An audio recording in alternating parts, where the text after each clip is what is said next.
G'day Hawkers, thanks for tuning into this round 21 recap edition of the Hawk Talk podcast. Just a note at the top of the show here, the club's gone and done it again. I swear they save all their big announcements for right after we've finished recording a new episode. Anyway, we've just learned that big boy Ben McEvoy has called time on his decorated career. So, to save you all wondering why we don't mention that at all, I was already close to uploading the episode when the news broke. Anyway, that's just more to discuss next week. For now, please enjoy this round 21 recap edition of the Hawk Talk podcast. Blow the siren! Gunston didn't take possession, played it really cleverly in the end. Falls down to Ward, hurried snap out of the pack. Another one in the book for the Hawks. Sarong working his way into the game to Bruce. Had a couple of opportunities. Bruce on the snap. Luke Bruce. He's not going to miss that. 3 in a row for the Hawks and Bruce is on the board.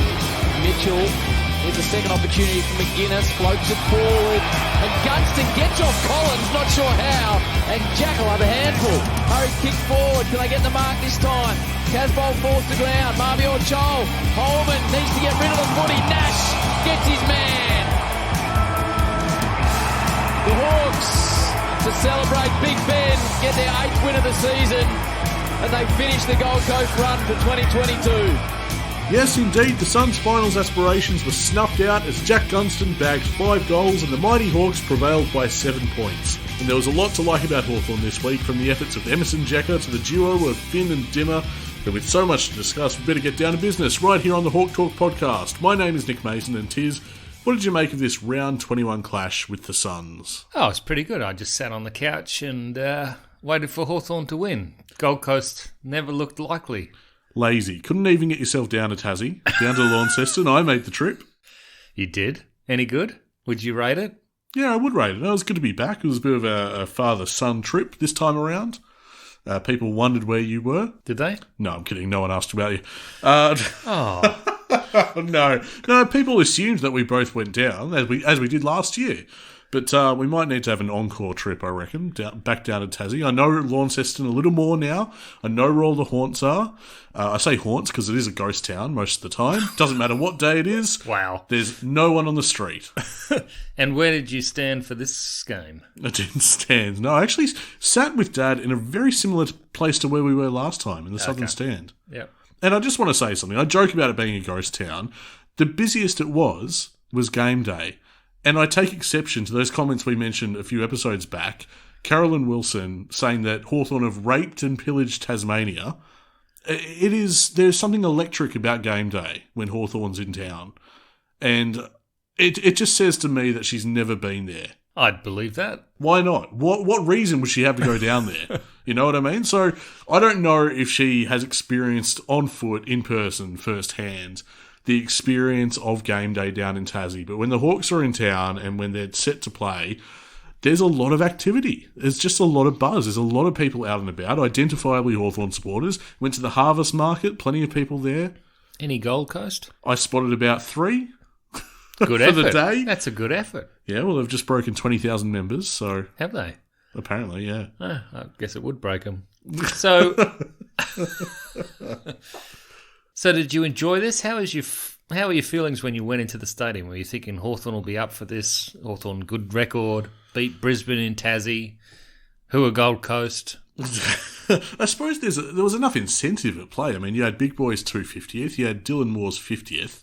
They had Peter Hudson on hand to present debutant Jai Sarong with his jumper, and he stuck around and he was interviewed because they named one end the Hudson Goals, the southern end, in fact. So there was a lot going on for the brown and gold that day. And although we had a depleted side, I sort of hoped before the first bounce that, we might be up for this. What did you think when they named Sarong? I mean, he had played his best VFL game for the year. Yeah, he's got timing, does the boy. Yeah. And there was a spot for him, certainly. I was a little surprised, but a welcome surprise in the end. Took a nice couple of marks.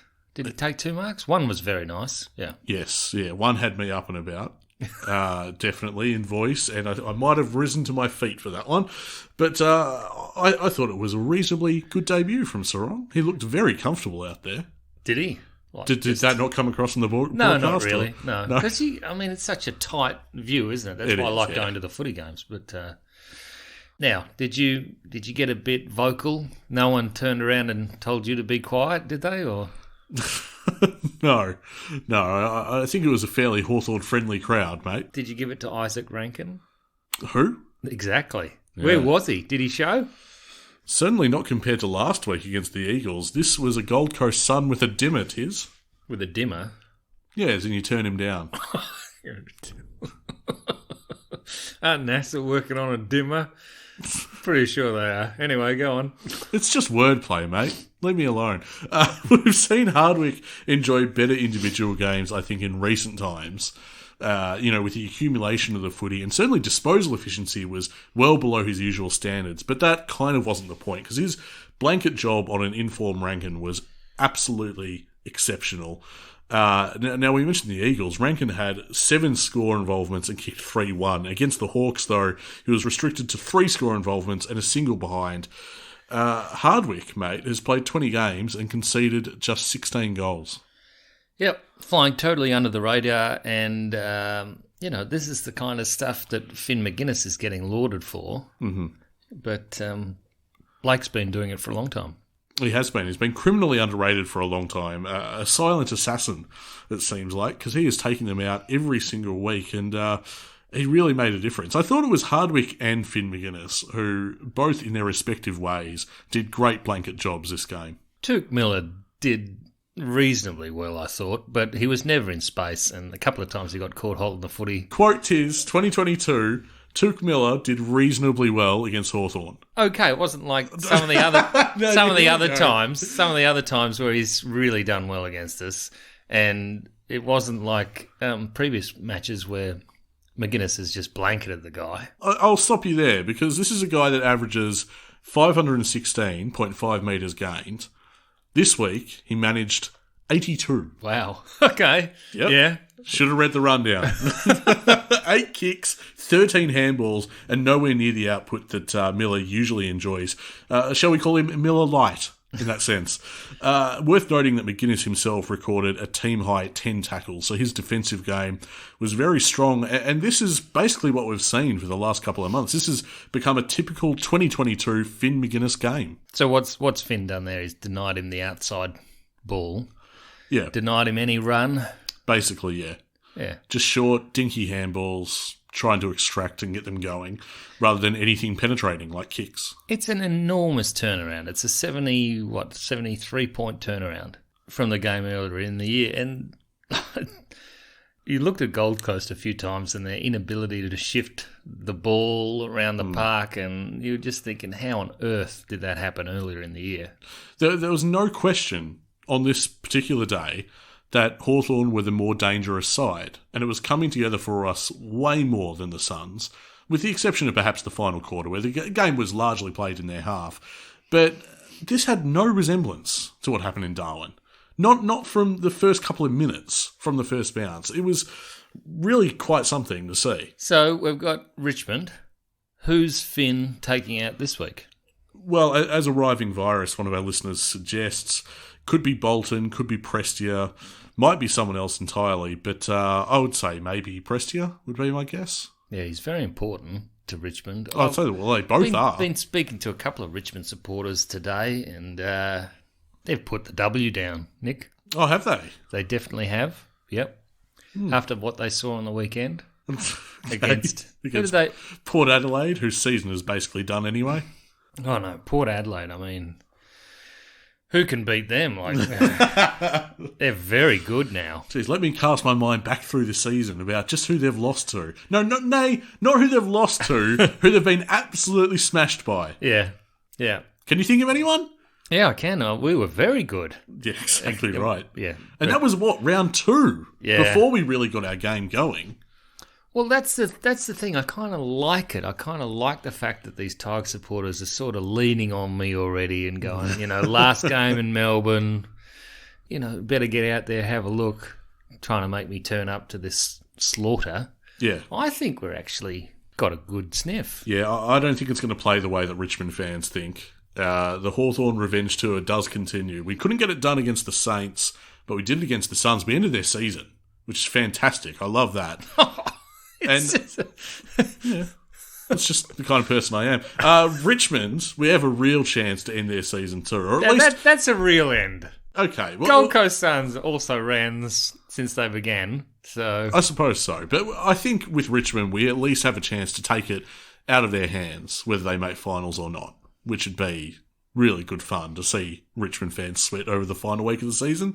Always good value, that. Emerson Jeka, his 6th career game, his first full game as a defender, and the first player this season to keep Marby or Chol goalless. Yeah, a bit lucky.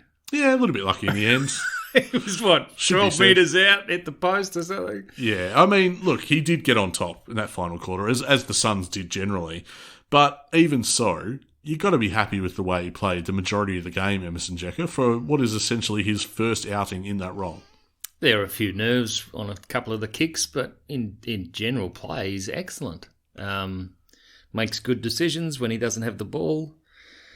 I was concerned in that last quarter by what we kicked at 1 point, I think. Yeah, I think it was Bruce, wasn't it? Who kind of put the game just beyond reach. Yeah, but 1 point in the last quarter. I mean, we'd played 3 quarters and we couldn't play the 4th. Sometimes that's gotten it done this year. Sometimes it hasn't. It's been the through line of our 2022 season that we can't play four quarters. The defence were under so much pressure and they responded very, very well, but we couldn't get the link-up play. That's right. To just, put the nail in the coffin there. It was the kind of day where, for much of it, I felt as though Hawthorn always needed a steadier. And that came in the form of a behind by the end. We just needed something. We needed to score. But you're right. A lot of it was about absorbing punch after punch from the Suns and not having much in the way of a counter for that final quarter. So, I mean, credit to the defence that were under siege. They were able to hang in there and were able to get the result. Do you think that's just... Because there didn't seem to be a lot of moves made in the box in that last quarter, unlike against St Kilda. That's right. A lot of that was by necessity, by the way. But anyway. Yeah, I know. But do you think Mitchell's in the box going, let them work it out? Maybe. I mean, this is a development year, and that's part of it. Mitchell can't get out there and do it for him. He can't solve everything, especially not inside a quarter. What kind of moves would he have made mid-final term that really would have shifted that, do you reckon? I don't know. Well, Gunston could have gone back behind the ball. Yeah, so no. You guys keep 5 goals. You don't rob yourself of scoring power when you need it the most. Anyway, back to Jeka. 16 touches. Very occasionally nervy, as you said, and not the slick, precise distribution we've become accustomed to. But I thought overall this was a tick and a good first win. Oh, definitely a tick. Yeah. Big, massive tick. That is a great game in the defensive half for an attacking-minded player. No James Blank either, who, it must be said, might have helped. So this was a big assignment for him. It was a big assignment for the defensive unit as a whole. I thought they acquitted themselves well.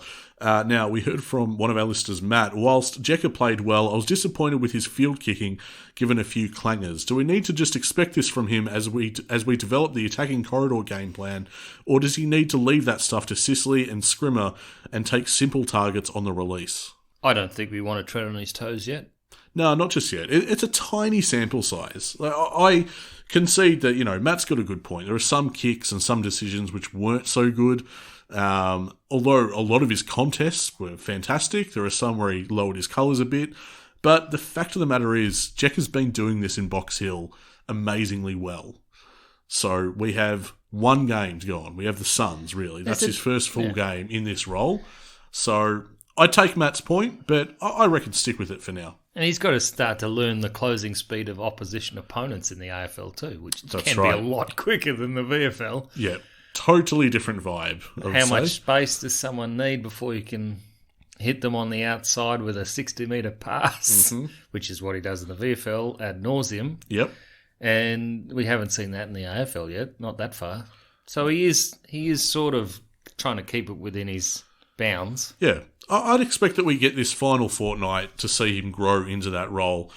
We do have this question from James, a bit of a curly question. If you could keep only one on the list for next year, are you keeping Morris or Jeka? Jeka. Yeah, I went with Jeka as well. As much as I do like Morris, if it does come down to that, I'm keeping Jeka. I don't think it will come down to that, by the way. I think they both remain on the list. I think they've both got great value in their respective roles going forward. Jeka, part of my reasoning behind that is he's a bit more versatile than Morris at the moment. Yeah, well, Jeka's also looks class as well, doesn't he? Yeah. Whereas Morris has really earned his spot. Anyway, it looks like they've found a really good player in Jeka, and you can see other players playing Morris's role. I thought Jack might have kicked like 10 at one point. Yeah, it did seem like it. Because Collins, who we'd seen at Box Hill for many years and has taken out a best and fairest, don't know what he was doing, mate, but there were some really odd decisions from him. Definitely, yeah. That one where Gunston just all of a sudden turned back in the goal square and marked it unopposed. I don't really know. All I said to my dad at the time, I said, well, I feel like just Gunston watched the ball, and it was simple as that. I don't know really what happened there. But there are other moments where he was just unsighted, Collins, and Gunston, great game again. The bloke is hitting his straps at the end of the season. I know he's injury ravaged and everything, but he is either putting his hand up for another contract at Hawthorn, or it's an audition for elsewhere. This is auditions, yeah. Oh, who knows? Let's see how it plays out. But nevertheless, a Tassie specialist is Jack Gunston, because that's 5 goals in his return game in Hobart, now another 5 in Launceston, and another exhibition of what we call nonchalant dominance, which I think is what it is. He made it seem easy. He made his injury complaints seem like ancient history. Yep, he did. You forget that he had this huge back problem, which had him sidelined for so long. That seems like a distant memory, and that's a credit to him. Now, in the paper, I saw Dylan Moore deservedly got 3 votes. Best on ground, seemed to be everywhere, all day. We all know the story, but now he's starting to really hit elite status, not just for the forward line, but his work up the ground. How many games, we've discussed this before, but how many games do you typically afford a player before you judge them? Are they going to stay on the list? Do they have a future in this club? Is it 25 or is it 50? I think we've discussed this before. Well, it changes with the role. Yeah, okay. If it's enough. a ruckman, that's about 5 years without playing a game, and then you give them a couple to see if they're any good. Yeah, huge emphasis on development there, yes. A lot of leeway. It's a key forward. We're just starting to see Mitch Lewis hit his 50th game, and he's going to be back this week. I don't believe it. Yeah, well, we'll get to that soon, yeah. But, he's just starting to really bulk up and make opposition defences wary of him. Yeah, they have not to only physically, but also that he can hit the scoreboard. But with smaller players, that should be skilled and much more at home in the AFL environment sooner, it can be less than 20. Well, I only bring it up because this marked Moore's 50th game, and I'd say, the last 25 or so have been mostly exceptional. Yeah. And that excites me, that this is the first 50, and now we get another 50 to see him take it to an even greater level than this.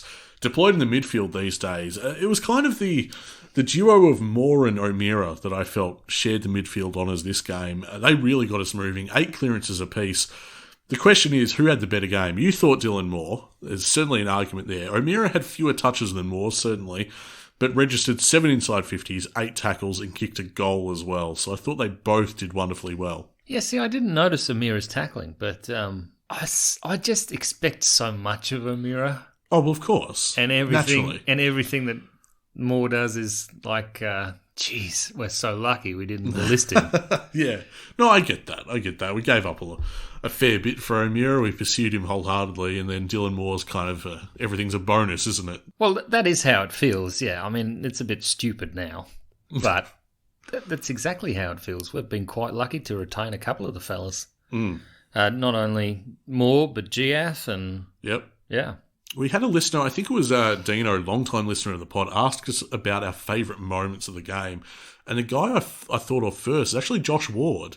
I thought he had a brilliant goal, of course, but there are a few efforts right in front of where we were sitting, both offensively and defensively, I thought were magnificent. His closing speed to affect the spoil, I think it might have been in the last quarter. I can't remember. Or it might have been the third quarter. I just thought he was fantastic. 20 disposals, kicked to 1 goal, 4 clearances, and 7 score involvements, which included, a team-high 3 goal assists. Yeah, he just keeps dominating this kid, and he does it effortlessly, really. Picks up possessions, fullback, halfback, on the wing. It's. Did you notice anything about how he controls the space around him? Because he always seems to have space. He's becoming more and more exciting as each game goes on. And funnily enough, I feel like where Connor McDonald, he's played a lot of footy for a debut year. He's kind of fallen away just a little bit. He's kind of taken a back seat to what Ward is doing at the moment. I feel if it's a two-man race between those two for first-year players, I feel like Ward is hitting his straps now, just as McDonald's starting to tire a bit. I think he's definitely tiring. He's also playing higher up the ground as well. There's more of an emphasis on his contested game now, which he's trying to develop at the AFL level. But certainly when he's on the outside and in space, McDonald is just as good as Josh Ward. Silky skills. Do you think the inclusion of Sam Butler might have forced McDonald up the ground a bit more? We're seeing less of the goal sneak incarnation of Connor McDonald. What did you think of Butler? I mean, virtually anonymous. It didn't help that... He does compete. Like, there were a couple of times he got to the ball, brought the ball to ground, but in terms of possessions and chains and things like that, not a lot of involvement. No, and I thought from the first quarter, it was something I noticed immediately, that he just had the worst matchup. I think it was Mac Andrew. Right. Who seemed to have, this is exaggerating, obviously, it seemed to have 2 foot on him. Yeah. And it's like, if this gets delivered badly... Well, we saw that with Impey running to the flight of that ball. He didn't even bother to put his arms out because Mac Andrew had, a wingspan on him about 2 metres. Yeah, he's going to be a tricky matchup going forward. So the Suns have got a ripper there. But yeah, I consistently found that Butler had a bad matchup and then just struggled to get involved. But I'm not worried. Not worried at all. I think his endeavour is still there, certainly. Honourable mentions for the rest of the game. I thought, we've talked about Jai Sarong. I want to see more of him. Whether he keeps his spot on the side, selection's very interesting this week, but we'll get to that soon. Ben McEvoy in his milestone game, he had some really nice moments, and I thought a really potentially game-saving mark in the final term was probably the best one. Yeah, and the crowd knew it too. Yep, that was a huge sigh of relief. I was watching the clock by the end. I had the AFL app on my phone. I was and when I brought it up, when it was like about a minute to go, I was like, no way. You said, well, we've got it. We've got it then. Brilliant. That was a huge sigh of relief for me when I saw that clock on my phone. I had a question from Callie here. Surely Gunners and Big Boy go around again. Also, I think Jeka has done enough in this second half of the year for a new contract. So we've got 3 names here. Gunners. I know you want him at the club still. If he wants to be there, he probably will be. Yep. But I can also understand Mitchell trying to make this list his own again. Yeah, could happen. Big Boy, I want him at the club. I would say he does not go round again. I'm not ready to be without Big Boy Ben McEvoy, mate. It's just, it's not right. We need him for 1 more year. I see your point, but also, what's in it for Ben? Yeah, it's a fair question. I'm surprised he's come back and played as well as he has. Yeah. This is someone's life, and he's done a very everything. Serious injury. He's done everything he needs to do. Now he's captain of Hawthorn. He's so devoted. The character of the man is incredible. Nothing left to prove. We are so fortunate that he agreed on a holiday to Southeast Asia to come to Hawthorn when he was rung at about 3:30 in the morning with a really late offer, and he just said, yeah, that'll be fine. It would be interesting. I guess that means we're taking another ruckman in the off-season. I don't know if we're going to pick up any free agent ruckman. No, I'm not suggesting that necessarily. I saw Grundy's now out for the rest of the season with a foot injury. That's right, yeah. Not that Collingwood need him right now. Fancy that. But imagine being Grundy and not being able to get back into this side where you've got a clear position for you to take. So without Ben McEvoy, it's Lynch, Reeves and Ramsden. You have to take another ruckman. Yeah, well, you'd think that, yeah. But you've got to... After this year, yes, I would think that. But also, are you going to go and find a mature ruckman? Are you going to elevate Brinker Ritchie and just see if that works? You love the 2-ruck structure. Maybe Mitch doesn't. I don't know about that. I think that he does. People ask, where's Lynch? People ask, do they? They come up, they go... Yeah, stop me on the street, mate. All over Tassie. Where's Lynch? Yeah, where's Max Lynch? Well, apparently he was ill, which kept him out of action at all levels of footy this weekend. That's the whisper that I heard. I've not quite substantiated that one, but if that's the case, then maybe he's available this week and maybe he gets selected. We don't know. What about Jeka? Has he done enough for the second half of the year to earn a new contract? I would say yes. Yeah. No, that's a definite yes. And this question from Stewie Bro. In 2013, Buddy was used in roles other than full forward or centre-half forward as they, air quotes, knew he was leaving at season's end, so they developed other avenues to goal. Seeing Titch in roles that are not the middle, thoughts on maybe Sammy's doing the same thing with him as he knows he's not there next year? Well, I did say his numbers had improved markedly a couple of times to you, Nick, didn't I? Yeah. There were a couple of games where he stood out, or they gave him what he wanted to do. Mm-hmm. And it was generally against opposition sides that could be in a zone where they might like to take Tom. Oh, jeez. Did you notice that? No, only you have noticed that. So I would imagine, due to the rumours with Richmond and Tom, we will see him go into a role that he knows he can do well on the weekend. So there's your tip. There's your prediction. Mitchell back into the midfield. But generally, even with Warple in the side, it wasn't working. That's right. And at the time, Clarko came out and said, we were too Buddy focused in 2012. Yes. And that didn't work out well for us.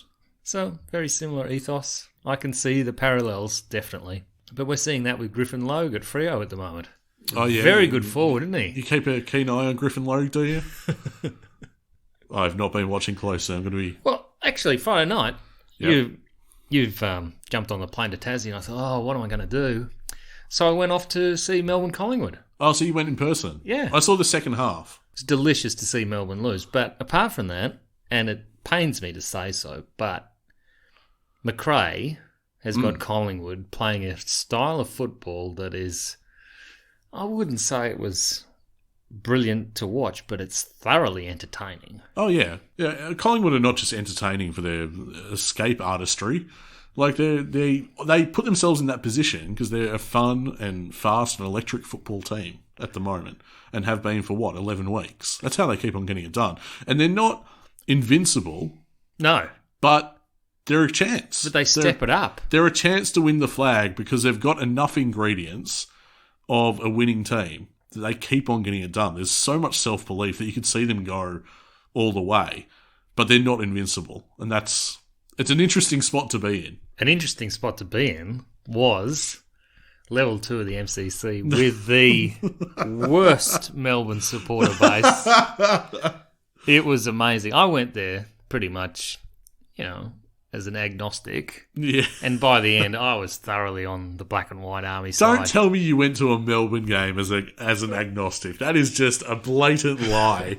And when I gave Gorney a Bronx cheer and some lady stood up and told me that this wasn't the place for that kind of stuff after she'd been yelling at the umpire. I had great fun. I mean, of all the people, Gorn had a reasonably good game, didn't he? Yeah, but he kept kicking out on the full. And I yelled out at one stage, you should have made Viney captain, at least he can kick. And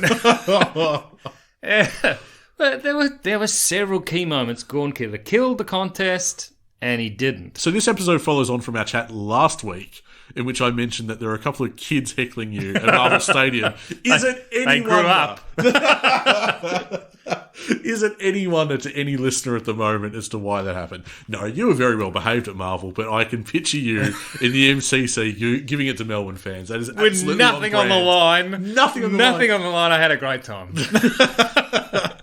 We need to move on to talk about Box Hill. 16-8, 104, defeated Frankston 8-5, 53. That makes it 3 wins in a row now for the Box Hill Hawks, and a much-needed one as we press our case for finals.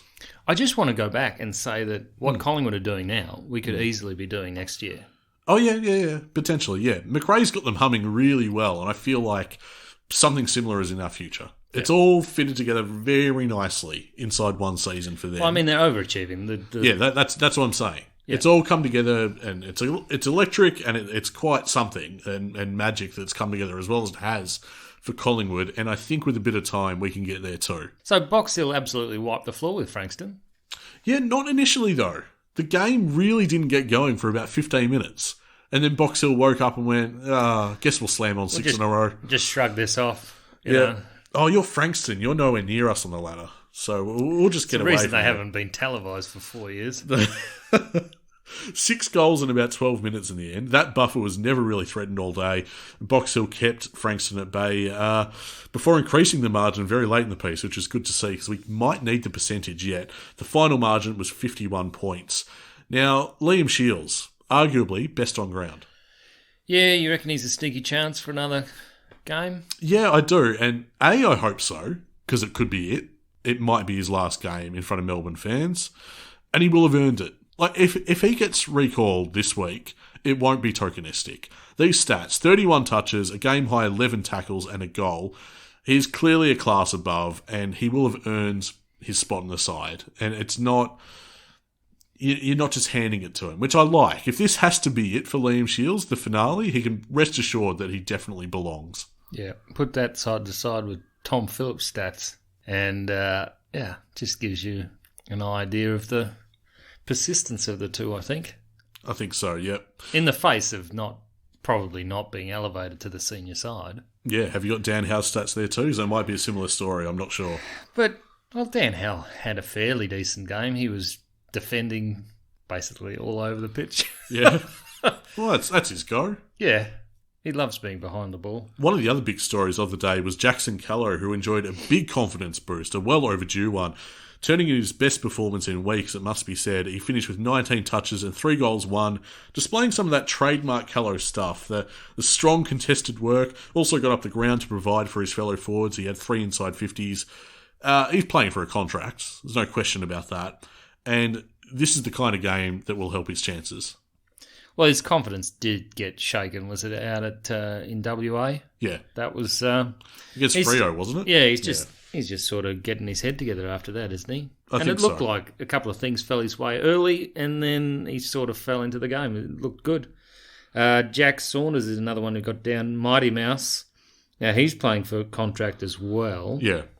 But they seem to be on the side of keeping him at the club, right? I don't know. Line ball. I prefer this sort of stuff from Jack Saunders. Maybe I'm just seduced by the electricity of his game when he happens to get forward and get a couple of snags. He kicked 2-2. He made things happen. He was a guy that really got Box Hill going, and he's another guy like Jackson Callow needs to build off this game, and he's got time. They've both got time to do it, and well, it's only going to be a good thing for Box Hill because we need it. Now, you're saying we need another ruckman if Ben McEvoy walks away? Well, I feel like we need 4. That's the number. I think 3 might be a bit too lean. Might only need Max. We might only need Max, after his best game yet for Box Hill, 21 touches, and provided a target up forward. But it's his versatility. It's ridiculous. Yeah, when we got him to the club and you start looking at his highlights and all that stuff, you knew that would be a chief asset. And he's really starting to show that he's really good below his knees for a tall man, doesn't mind the ground ball stuff, and that really helps, frankly. You don't mean another small bloke at his feet. He can do it. Well, it's a feather in his cap. It's a good thing, and it's something that, Lynch is decent below his knees. Mm-hmm. He loves getting in for the contested work. Ned Reeves would say not so much. So, to have a guy that brings that game, I like it. So, Box Hill, next week, got Geelong, who are awful. Yeah, that's right. Awful. Geelong are awful in the VFL. So, that should be a win. And that's Saturday, 2 o'clock at Box Hill City Oval. Yeah, 6th taking on 14th. A lot of our nearest opponents on the ladder, I believe they might have a bye this week. So, bank this win, and that could be enough to play finals, frankly. And the week after, of course, as we've mentioned before, we do have Sydney at Box Hill City Oval. A lot tougher test, that one. I think Sydney at the moment, they might be 4th on the ladder. So, yeah, it's an interesting fortnight for Box Hill. God, they got a good list, don't they? Sydney? Yeah. Oh, fantastic. Yeah, flying in the AFL, flying in the VFL as well. Casey in the VFL, undefeated. Wow. So they're the team that you don't want to Maybe play. they should elevate a few. Anyway, they should. This question from Cam. Assuming we pick up Amon to play wing with Morrison, what do we develop Will Day into? Half back, or his body might seem a bit light for the midfield. What do you think? What does Will want to do? Well, you just throw it to him. Yeah. He moves the magnets around. Yeah, Is that right? I learnt this grade 7 when my Chinese language teacher used to come out at half-time and say, where would you like to play this quarter? That's right. This has come up before, hasn't it? And I tell you what, when I was playing somewhere I wanted to play, I was a lot better. Well, he looks happiest when he's snapping him from about 40 out. Don't we all? Exactly. Whether that's the spot for him, I don't know. He's an interesting one heading to this off-season because we still have a surplus of half-backs. That hasn't changed. It's just been about how we've managed them. Yeah, look, he put some weight on. He can definitely play in the midfield, and with the skills he has, if you put him on the outside or even just behind the pack, he's going to be a magnificent weapon. At the moment, you really can't give him... Look at Sicily and even Jeka, they can take a good match-up, then find space, run away, be a real weapon. Will can't do that yet. Mm-hmm. When that happens, look, the sky's the limit for him. This question from Aiden. If the Amon is definitely headed to the Hawks, turns out to be a Buddy is definitely going to the GWS situation, do we promote Ed Phillips for the wing? He did have 22 touches and a goal on the weekend for Box Hill, and he is a regular contributor. He's a good talent for Box Hill. You're shaking your head. Not keen. Didn't I say this about 3 weeks ago about the Buddy Franklin thing? Yeah, you did. Yeah. Well, are we all just getting a bit nervous collectively as Hawks fans now? No, he's coming. Enjoy it. You've changed your tune. We're going to go from having to develop someone into an elite wingman to, oh, look, there's an elite wingman. Yeah, we've got him. I would dare say, I like Ed Phillips, but there's a golfing class, I would say. It's and not speed. Yeah, there's a consolation prize there. And vision. Yeah, put it this way, I want Carl Amon at Hawthorn, and I'd be happier than having Ed Phillips at Hawthorn as much as I like the guy. Carl Amon is very good at hitting targets under pressure too, don't forget that. Mm-hmm. Yeah, so... No, if we get him, and it's not a very big if we get him, he's a real asset to the side. But for now, we do have to focus on Richmond this Sunday, 1:10pm at the MCG. I'm not sure who comes out of this side and who comes in, which I feel like I've been saying a lot lately. Even though our list is a bit depleted, we've got a lot on the sidelines with injuries. I don't know necessarily what changes I'd make. I have heard that Mitch Lewis is reportedly available. Right, so Sarong's like, oh, great. Maybe. Back to the VFL for me. Butler didn't set the world on fire. What do you think of Denver Granger? Because you have to be at the ground to really notice a backman. Well, if you don't mind, I will reveal that we exchanged some messages throughout the game. With Denver? No, you and me. And you did ask if he was out there. And I said, yeah. I did not say that. I said, is he forward? Because at one stage during the coverage, he was caught forward. And I suppose one of his, I don't know what he's doing. What his opponent dragged him up there randomly. Up. That's true. I need to be fair to you. You did phrase it that way. Is he forward? I said, no, he's in defence. I had to look for him, but he was there. He was, yeah. He was there. It took me a second. Oh, it was a fairly quiet game from him. Yeah, but his opponent had a quiet day, didn't he? Yeah. Well, I thought as a whole our defensive unit stood up fairly well overall. A bit miserly, which is good to see. But do you bring him up because you want to take him out of the side? Is that it? No, I'm just talking about what changes might be made. And, he was in for blank probably comes in. Does he go straight back out? Blank comes in. You got CJ who's available as well. Well, you got Rewalt and you got Lynch and whoever else is drifting forward. Yep. So you might need both. Then it becomes a question of who comes out, which I'm not necessarily sure of, because I want to retain Jeka in the side. I'm going to put my hand up and say Impey. Yeah, Impey could fall out of this side. Yep. Probably for CJ, to be honest. Yeah. That would be the swap there. And Butler, obviously. What did you make of Cozzy's game? He's a workhorse. Yep. I thought he played better than he has for a long time. Mm-hmm. Took a couple of marks. That's becoming a novelty, unfortunately. Look, he's going for a troublesome patch. I mean, you're looking at a bloke who's under 21, who's never really played forward all that much, and is playing in... He's played there at least a season. I remember him being a very good, solid marker, and now he just can't stick him. I don't know why.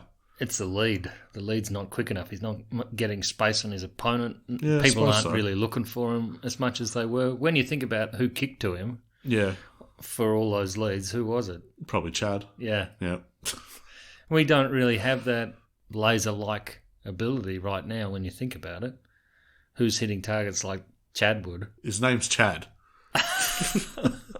Not Chadwood.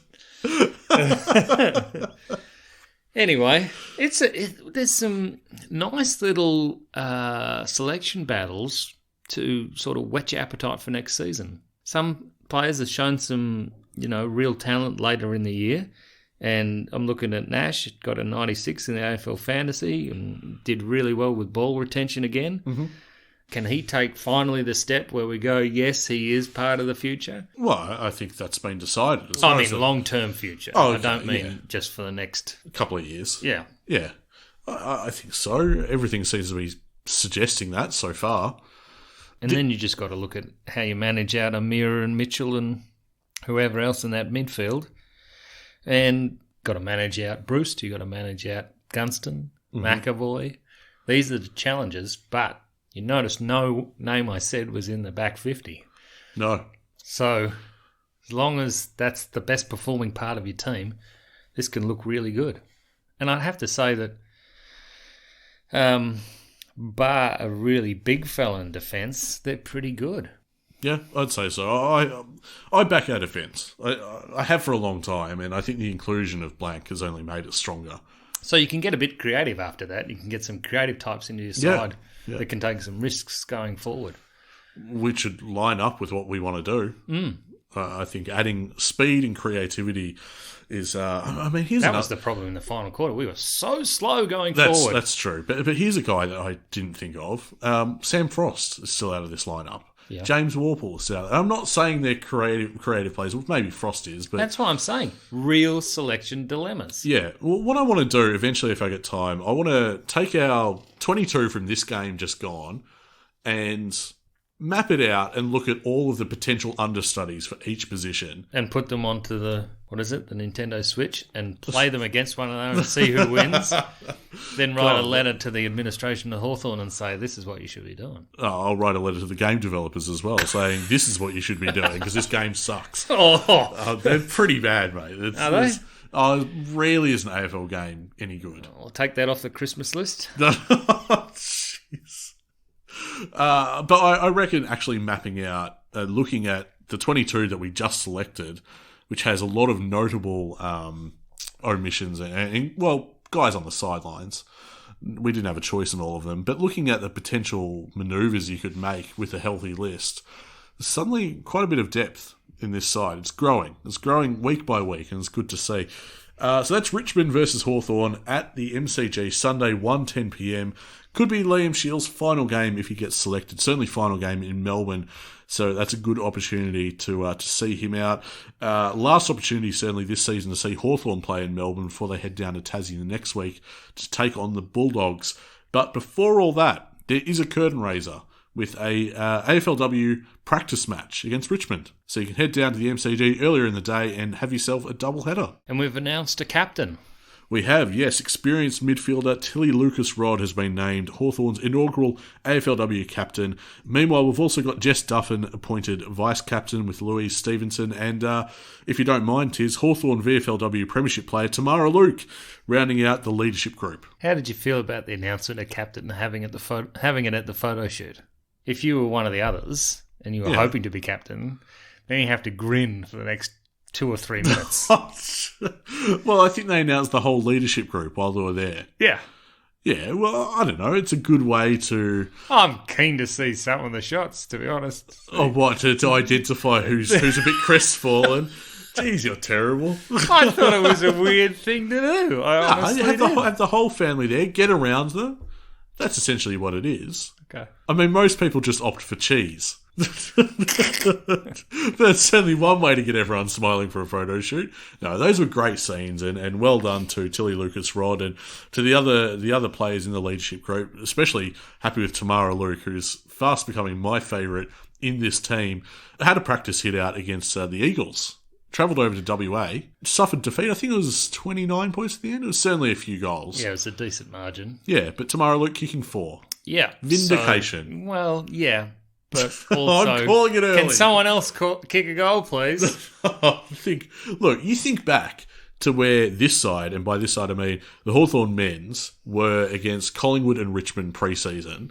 Is this 1925? No, I mean this pre-season. Think about where this Hawthorn list was at. Right. And we looked absolutely no hope. We looked rubbish. We could not get our game going at any stage. Well, that's probably an unfair comparison. A fair comparison would be those AFLW sides that joined the league most recently and how bad they looked when they got in there. I'm just saying that we look better than that. Performance now is not necessarily indicative of what we can bring to round 1, which is what everyone's excited about at the moment, because tickets for the upcoming AFLW season, of course, they're on sale Wednesday 10 a.m. I believe this episode that you're listening to right now will be out Wednesday. So and there's Wednesday, only 10,000 for that ground. Yeah, well, it's going to be easy to force their hand to move it. That's what we want to do. We want to move the opening round clash with Essendon to Marvel Stadium, and we can all help make the move a reality by jumping online and buying a ticket and selling this game out in record time. How much does it cost, I hear you ask?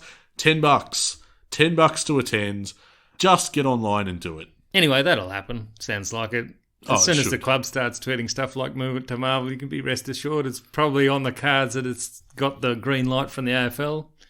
Yeah, it certainly seems like. I mean, why wouldn't they move it? It seems silly that it hasn't happened already, to be honest. But, people power can be very special, and we have an opportunity here to make history, basically. That's what it'll be. All right, so you know how we're playing Richmond. Okay, yep. And below us on the ladder are Essendon, Adelaide, right? Yep. Both would need fairly big wins to get anywhere past us. But if we were to win, we'd go straight past Port Adelaide, who are on the same number of wins. Okay. Port Adelaide play Essendon. Oh, that's interesting. Is it? Is it interesting or really, really concerning? So, I'm yet to actually determine your position on this once and for all. Do you really care about where we end up? It seems like you do. I really wanted to get under Essendon. Okay, yeah, I understand. Or below, but because I didn't want to deal with the Doro's antics and everything. Yeah, me neither. So, look, I mean, to be honest, we know it doesn't really matter that much, but at the moment, what are we? Pick 7? 6. We pick 6 again, are we? Yeah, I think so. Are there any father-sons? Ashcroft going to Brisbane, does that change things? Yeah, probably does. Yeah. Yeah. So, look, we haven't even properly looked into this stuff yet. We will in the off-season. no, it's great. This is the best part. No, it's not. This is the stuff I love. This is... The best part is heading to the MCG to see the practice match. You get the double header with the men's late at the MCG. Actually being there is the best part. All right, not fine. your off-field movements and shenanigans. All right, fine. It's like getting a new book. It's a new thriller, and you get to start the first chapter. Yeah, all right. That's what it is. Right, that kind of excitement. It's fair. Well, it's embarking on a new phase of the club, isn't it? Yeah, through each of these individuals that come through the door. That's right. That stuff is good. I like that. I like the stories of draftees' dreams coming true. That's always nice. Anyway, we do need to wrap up. If you're listening to this on Apple Podcasts, why not take a moment out of your day to rate and review the show? I'd really appreciate that. It's not only makes our day to read that sort of thing, but it helps other Hawkers find the show, other diehard Hawkers looking to connect with more Hawthorn content every single day of the week. You can find us as well on Twitter, twitter.com/HawkTalkPod, Facebook, facebook.com/HawkTalkPod, and of course you can check our stuff out on Instagram too. Now, all this is possible thanks to the support of our proud, passionate, and paid-up Patreon subscribers. They're the ones that help us to put time into this podcast week in, week out. If you've gotten on board and you support what we do, we really appreciate it. And a big shout out, in fact, to our most recent subscribers, Jackson, Jason, and Stuart. Thank you so much and welcome. Now, we're just about at the end of the season, Tiz, which means there's going to be some exclusive bonus content on the way for subscribers. Now, if you're interested in all that, head to patreon.com/HawkTalkPod for all the details. So Shana's got an interesting comment here. What is that about? Trade, retire, and promote segment. Right. That's coming. All that stuff is coming, Shana. Trade, retire, and promote. Looking at some of the off-season moves we might be making. I mean, we're going to have to discuss it. There's a lot to talk about. Yeah, no, that I thought it might have been a segment on your Tinder profile. Well, it's actually our exit meeting between you and I. I have a lot to discuss with you. Do I trade Tiz? Do I retire Tiz? Or do I promote him? Is that doing this a while now? ideas for podcasts, a little bit scan. Is that a good idea? Like having an exit interview podcast? Yeah, so here's the thing. So listeners, when they hear season review, they think we're going to be talking about It's just us reviewing one another. It's a performance review for you. If it means I have to go back and listen, this is a no. Okay, well, note that down in the season review. That goes against your name, I think, that one. I thought your predictions for the team changes in round 17 were completely AWOL. Oh, we're going to have to go back and look at our predictions. Some of the stuff that we said in our season guide should be very interesting. I think some stuff was really on point. Some stuff we might have missed the mark on. I had to send one of those out the other day. Someone bought one on eBay. I forgot to take the listing down. It really caught me by surprise. Geez, that's keen. Was it round 21? Yeah, they want just trying to see how wrong we were. I can feel the red pen in their hand just going through going, well, they got that wrong. The cap off the Sharpie. Absolutely.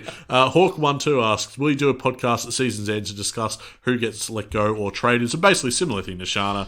We do that every year. Yeah, absolutely. That is in line. There's a bit of rhythm to it now. Yep. And speaking of, get into the rhythm of red time notes. I only have one this week. This is a little bit of a whisper that won't go down well with Hawks fans. Oh. I suspect. I've heard that Clarkson is Essendon bound. Is this from an Essendon supporter? No, Essendon it's not. Mole? No. Unfortunately, this is from a pretty reliable source normally. So I don't like it either. I would be shocked and appalled. So would I, for numerous reasons, obviously. And I would blame Kenneth. It would be sickening. But the other thing, the thing that would make it most shocking, I think, is the fact that, well, they have to give Rutten the arse to do that, clearly. And how shocking. I couldn't imagine that happening. No, hang on. He's contracted through the end of 2023. He's had a great month, except for when they lost to GWS by an unbelievable amount. No, look, he's contracted through to the end of next year. Yeah, and I've heard Tommy Green's coming to Hawthorn. Just making a mockery of it now. Likely? You're just making a mockery of it now. I don't appreciate it. Look, he's going to North. That's it. Why can I stomach that better than Essendon, do you think? Because they're not a threat. Yeah, I guess it is that, isn't it? I don't know. I mean, one of our listeners had a fantastic DM today. He wouldn't take it to Twitter, but I loved it. You saw that tweet come out of North, did you? Go on. So this afternoon, someone at the North Melbourne Football Club thought it'd be a really good idea, without having appointed any recruiting managers at the club, still, and obviously just sort of feeling in the dark. Yeah, because we pitched them, didn't we? Yeah, a couple of them we pinched, and the other one just sort of walked. Anyway, with 2 rounds to go, and obviously there's alarm bells crying in the office, the indicative order has us choosing first. That's a really great way to say we're last. Us choosing first at this year's NAB AFL draft. Who should we be chasing? And, really good engagement. You're into this, you get engagement. Yeah. But Al felt that was pretty much North legitimately asking who they should take in the draft. It's just more a hopeful question, right? Yeah, we've got absolutely no idea what to do here, and we don't really have anyone in expertise in it, so we thought we'd take a poll. You just picture someone at a whiteboard with the marker ready, looking at an iPad, waiting for the responses to come through. Anyone got any ideas? So, my advice to you, if you're a young, aspiring footballer, hit up that tweet with your name and see how high you can get taken.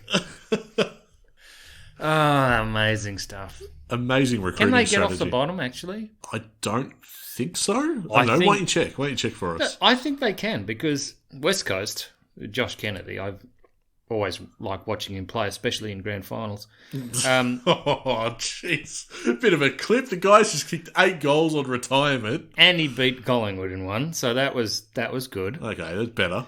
So they really tried hard last week. And when I was trying to work out why they were trying so hard, I realised that North have Adelaide, and then the following week they have the Suns, who may have completely checked out.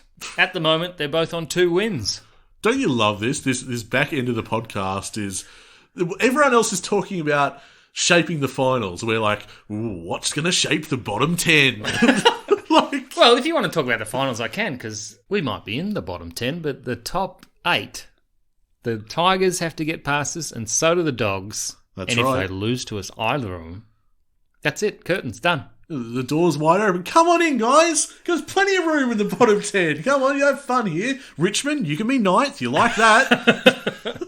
Apart from Carlton that are already done. Oh, my goodness. And haven't they turned sour, the Blues supporters? It's great to see.